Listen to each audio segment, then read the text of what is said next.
চাঁদপুরের কচুয়া উপজেলার পালাখাল গ্রামের কৃতি সন্তান বিশিষ্ট সমাজসেবক ও দানবীর মরহুম অধ্যাপক সিরাজুল ইসলাম মিয়ার দশম মৃত্যুবার্ষিকী পালিত হয়েছে। এই উপলক্ষে বৃহস্পতিবার বাদ জোহর নামাজের পর পালাখাল জামিয়া ইসলামিয়া হযরত ওমর ফারুক রাদিয়াল্লাহু তাআলা আনহু মাদ্রাসা ও এতিমখানায় মরহুমের পরিবারের আয়োজনে দোয়া ও মিলাদের আয়োজন করা হয়েছে। ইউপি সদস্য ও বিশিষ্ট সমাজসেবক মোহাম্মদ শাহজালাল মিয়ার সভাপতিত্বে ও মাদ্রাসার সাধারণ সম্পাদক মাহবুব আলমের পরিচালনায় মরহুমের স্মৃতিচারণমূলক বক্তব্য রাখেন পালাখাল রোস্তম আলী ডিগ্রি কলেজের ভারপ্রাপ্ত অধ্যক্ষ মোহাম্মদ নজরুল ইসলাম, সহকারী অধ্যাপক ফজলুল হক, মাদ্রাসার প্রতিষ্ঠাতা আব্দুর রহিম পাটোয়ারি, পালাখাল বাজার কেন্দ্রীয় জামে মসজিদের সভাপতি মোহাম্মদ জাহাঙ্গীর আলম সহ আরো অনেকে।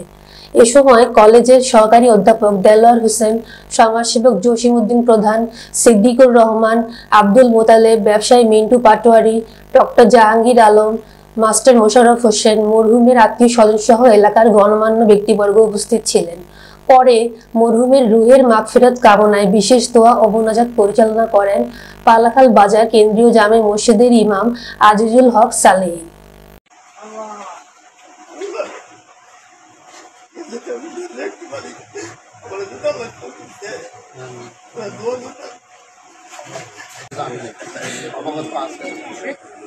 আমার ছোট ভাই মাহবুব যা বলছে তার কিন্তু আমি বিন্দু মাত্র হয়তো মনে বাড়িয়ে বলছে বাইরে তুই ইয়ার লেগে নাকি তা যাই হোক ছোট ভাইয়েরা বড় ভাইয়ের গাইবে এটাই অবগত আছে।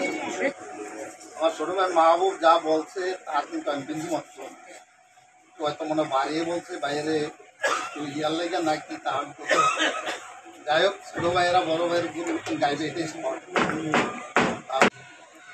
জনাব সিরাজুল ইসলাম মিয়ার আজকের এই শোক সভায় স্যারের জন্য দোয়া চাচ্ছি। অত্যন্ত ভালো মানুষ, তিনি সমাজ হিতৈষী, তিনি শিক্ষানুরাগী, তিনি দানশীল, তিনি উদার চিত্তের মানুষ ছিলেন। আমার জানা মতে পালাখাল মডেল ইউনিয়নের